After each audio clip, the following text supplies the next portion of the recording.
creatures. Alright, so you guys probably seen the title and thumbnail. You're not dumb. Today we'll be talking about how I went from this to this in about a year. So obviously the posing is a little bit different. That transformation actually isn't too horribly drastic. It's a pretty big transformation, but it's actually not. The posing is definitely different, but they are taken in the same lighting. But as you can notice, I'm definitely leaner and bigger. And that is because, so before we dive into, how I made the transformation, obviously we need to know how I got to this point right here. And the way I got to this point right there is by a little concept I like to call reverse bro science.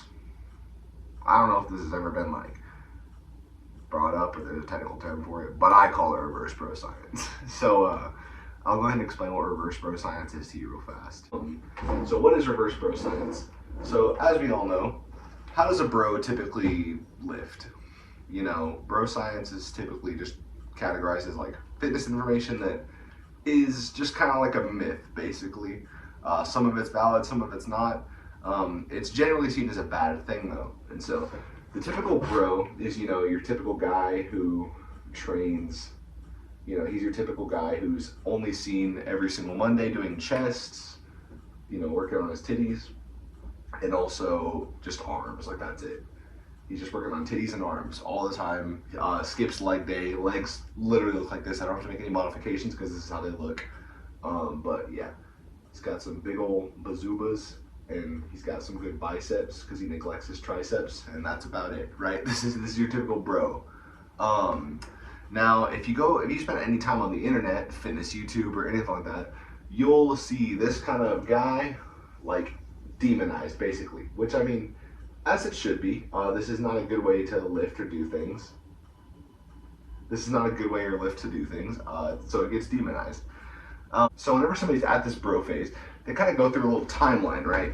Where they typically go from here, they'll train for a few more, well, most people actually don't do this, but you should do this. This is the timeline most people should go through who are serious about it. But they'll start off as a bro, eventually they'll transition, or as a female. A female bro would be like the equivalent of a woman who only trains her legs because she thinks that training her upper body is going to make her look like the Hulk. That's the equivalent of a woman bro. So ladies, you weren't safe either. All right, so this is a bro right here, right? He transitions, he goes, and eventually he's like, how can I get more out of this? And he kind of starts to realize that, hey, I have to wear shorts and my legs look pathetic. And he also starts to realize, man, my shoulders, they're kind of looking a little bit lacking, and I want to be wider. Man, my back looks kind of horrible whenever I turn to the side. I kind of have a horrible posture. So eventually they start looking up how to get nice little solutions to this problem.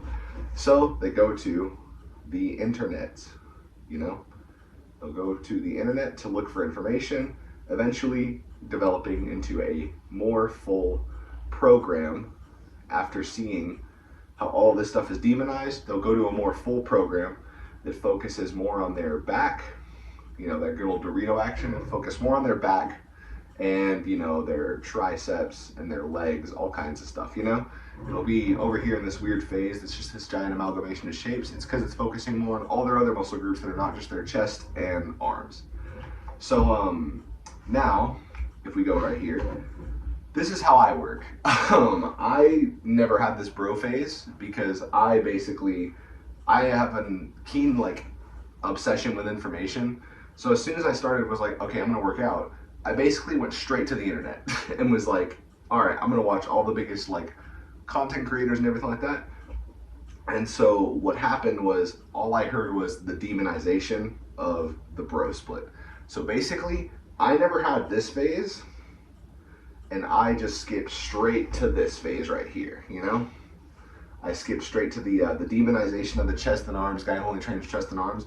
So therefore, I started out with an innate addiction to training back, back, legs, traps, all these other weird muscle groups.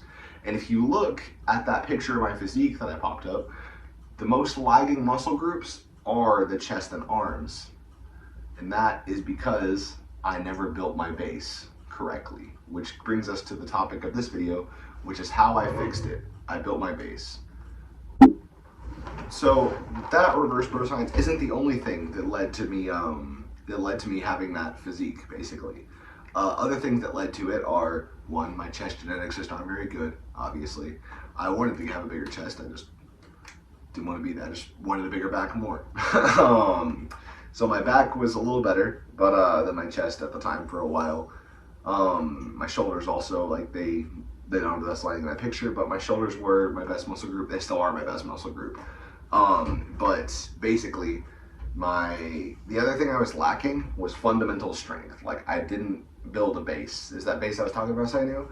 I never built my base, which is your fundamental strength. So fundamental strength, I like to categorize as the strength you get during your phase of newbie gains. Newbie gains, that's a topic we'll definitely dissect in another video, but basically what you need to know for now is newbie gains is the accelerated portion of like muscle growth, fat loss you can see in the first 2 years of lifting, roughly. It's going to be much faster, and once you reach the 3-year mark, you're going to see a big plateau.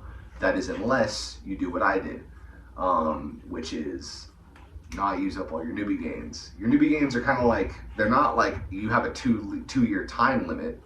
It's more like you have a certain amount of progress you can make that usually takes people 2 years to make. If that makes sense. All right, so basically, I lifted for a while with that, over obsession with back and all that stuff, back and like all the other stuff that wasn't chest and arm, basically. And so because I lifted for so long with those muscle groups in mind, I thought I was an advanced lifter. I thought I was way over here, right? When I was still over here. I may be right here. I was over here in terms of chest and arms, right over here, maybe in terms of chest and back. But because I'd been or maybe in terms of like back and like shoulders and legs and all that stuff, I was maybe right here. But I thought I was right here because I had been lifting for so long. By the way, this is the end of the newbie gains cycle. I thought I was at the end of my newbie gains, right, basically. And I was like, oh, well, I guess this is like the steady progress. So I kind of stayed in this little purgatory where I used a bunch of advanced training tactics, over-programming, overreaching, and overtraining for a long time. I stayed with these tactics when I'm still right here. I didn't need those tactics. I was doing rep work, not trying to progress my strength any further, anything like that. And basically I stayed stagnant for like a full year. So basically what I did from there was I was like, it just snapped. I was like, you know what? I'm not an intermediate lifter. I can't bench 225. My max bench was like 185 at the time, and that was like a struggler, a grinder. And then I couldn't overhead press maybe 95 pounds. I couldn't squat above 2 plates, and I never fucking deadlifted because I hate deadlifting.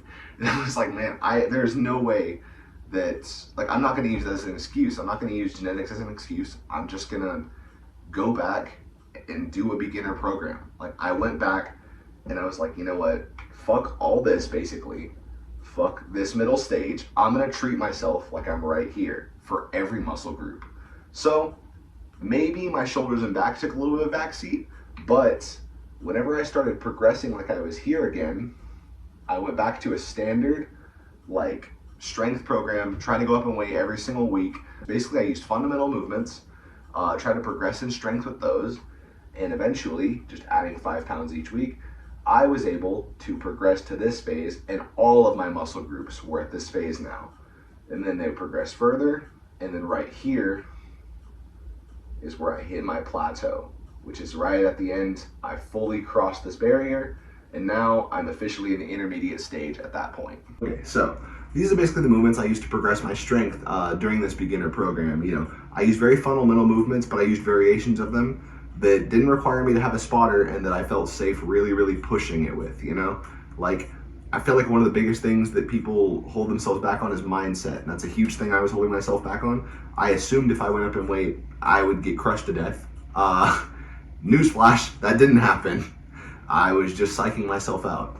A lot of people have the mindset where they get stagnant and they don't really know how far they can actually push themselves. That's why whenever you have a spotter and people who, you know, work out with their buddies in high school, they tend to push so much weight because they can basically work out with, to quote Bro Science Life, reps for Jesus on every rep. You know, you just get really fucking strong, basically. My laptop, my computer, dog, I swear. But basically, movements I chose were the barbell row. I chose the floor press as an alternative to the bench press, just because floor press strength is very, very correlated with bench press strength. They go pretty much hand in hand, and I found that experience to be true in my case. Military press, just because that's my favorite shoulder exercise. It's a good compound movement. Preacher curls, box squats, because once again, I didn't want to like push the envelope, but also box squats offer good explosive benefits. They help you build explosiveness, which is a good thing that you will not develop on your, if you don't develop your basics, your explosiveness, it will not be there. Trap bar deadlifts, just because they're better for me. I have very short arms and long legs, so trap bar deadlifts are what's safest for my lower back. Did you guys hear that stutter? That was amazing, right? RDLs for building up the hamstrings and glutes. Close grip bench press, barbell tricep extensions with done overhead, and then I did weighted chin-ups also. I think I skipped one. Preacher curls. Okay, so the reason I chose each one of these ones, I kind of already elaborated on the floor press. Barbell rows, pretty self-explanatory. Military press, it's the best shoulder exercise in my opinion. The ability to go down here and then pause at the bottom and explode up. It just creates a nice pump in the shoulders and allows them to work for the best loading potential. Preacher curls, because they have a high loading potential and also at the same time they have a very good contraction. Very good contraction, pretty good stretch if you position them right, and they also have a high loading potential. You can get very strong on them. Box squats, because once again, builds the explosiveness. It's a lot safer than a regular squat. Trap bar deadlift, a lot safer than a regular deadlift. RDL is just to build the hamstrings, just an overall good movement, probably the best compound movement for your posterior chain, like as far as, you know, your glutes and hamstrings go. Close grip bench press to build that foundational strength for the bench press as well, because it helps not only the stability of triceps, but it's going to help with additional work for the chest. Yeah, and then barbell overhead tricep extension, because once again, it's pretty much the same reason as the preacher curl. Has good contraction if you do it right, has a high stretch, has good loading potential. You can get very, very strong on this. Weighted chin-ups, because they're fucking badass. But weighted chin-ups are really good for getting additional bicep work in, but at the same time as getting your back wide. And I noticed the biggest difference in my back and biceps whenever I'm doing these as part of my program. I just want to see how strong I get on them, honestly. So, those of you also curious, my strength before, like I said, I could only go to 185. I didn't do flat bench during this time where I was building my base. I did my flat bench pretty consistently for over a year and a half, trying to build it up, trying to get it there. I stalled at 185. I thought 185 was my potential, where I hit my natural limit. In reality, it was just when things started to get tough. So therefore, I was like, you know what? Whenever I did this basic program, I did only floor press, started at 185, trying to do 5 reps, and no matter what, if I could get 3 to 5 reps, even if it was 3 each week, I would add a solid 5 pounds next time I did it. I would hit it about twice a week, and all my movements stalled at, eventually, my military press stalled at 150 for 1 rep, which was fucking bananas. I never thought I'd even press 135. 150 was a fucking dream come true for me. Floor press, I finally stalled at 250, which was actually crazy. Preacher curls, I ended up getting for 95 for 5 reps. I ended up getting 95 for 5 reps. Barbell rows, I ended up getting these for 275. That was not 275 at all, damn. 275 for 3. 275 for 3. Box squats, I ended up getting 345. Trap bar deadlifts, I just went to 405, and then I was fucking done with these things, bro. I swear to God, I hate deadlifts. RDLs, I was able to get to 315 on them. Close grip bench press, no wait, sorry, 315. I'm fucking tripping. It was 275. Eventually, I got up to 315. I'll show you. I'll talk about that in a second. Close grip bench press, I eventually stalled at 230 on close grip bench press. Overhead extensions, I believe it was 110 for 3. It's been a while since I did this program. And weighted chin-ups, I actually was able to get 90 pounds for 1 rep.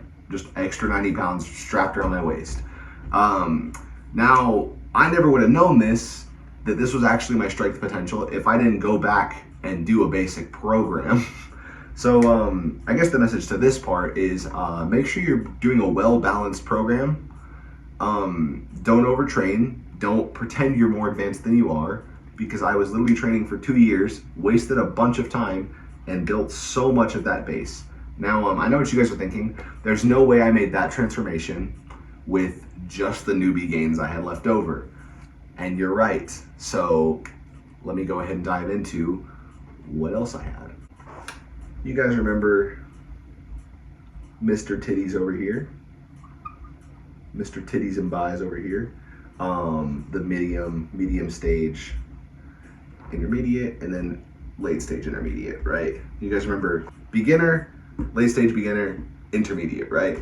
Remember how I was using all these tactics from here? Well, guess what? I still was not in a position where I should use these tactics yet. I believe that for naturals, you don't really need to do volume training for a while. I believe you should honestly focus on getting as strong as possible. Now, all those movements that I did in the last little diagram, I did that all during a cut, a calorie deficit / maintenance. And yeah, basically I progressed my strength that far, and that's how much I still had left in the tank. So now once I actually started to basically plateau, what did I have to do then? Now it was time to, if I was doing all that in a calorie deficit, now it was time to eat at maintenance. So then after I ate at maintenance, now that I have extra food in my system, I was able to push it just a little bit further on those extra gains, eke out a little bit more poundage, on all of them.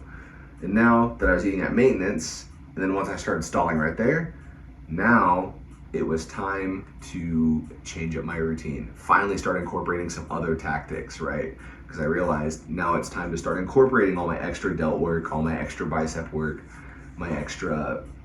all my extra work, basically. I was doing no accessory movements during that time, besides like those curls, I guess. But I was doing no accessory movements. It was time to start incorporating those again and really trying to maximize the progress out of those. So once my linear progression ceased, linear is the ability to just add poundage every single week and just progress every single week with no questions asked. Once that ceases, that's whenever you are no longer an intermediate. And I mean actually ceases, because it technically ceased for me at this stage, but that's because I wasn't doing things right. It actually ceased way past this stage over here. But now that my linear progression has ceased, what do I do now? I moved on to a more advanced training session. That one would be conjugate. Now, for those of you who don't know what conjugate method is, it's basically a form of exercise rotation where each week you basically have a different workout. Conjugate style allows you to get 2 different you have a volume day and an intensity day. On the volume day, you really just, you basically hammer away the compound movement for volume. Another day you hammer it away for intensity. You really try to go up, on the intensity day, you'll try to go up in strength every single week. That's gonna be your main driver. You're typically doing 1 to 3 reps with a couple back off sets.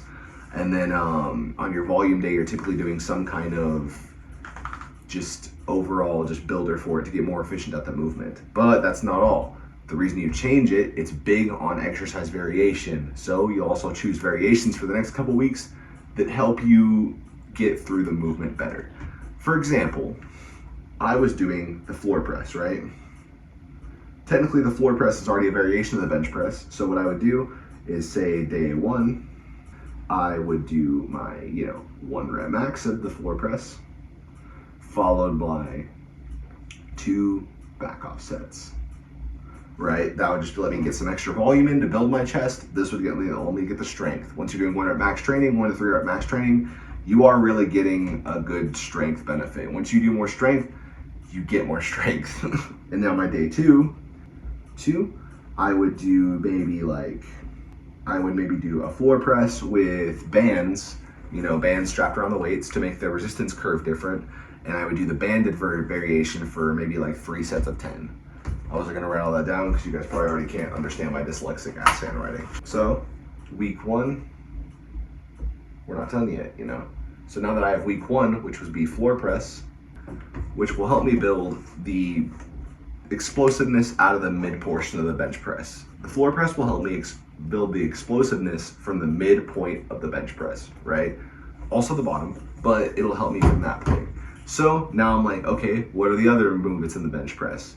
Well, there's the obvious bench press, but so this would be week 1. I do floor press to help me build the mid portion. Week 2, what's another portion of the bench press? The very bottom. So I may do a pin press. I would do a pin press with it says super low on my chest, way down here. I did this for basically all the different compound movements. Basically decided the main movement and one other movement I can alternate to, and I basically made 2 different workout week splits.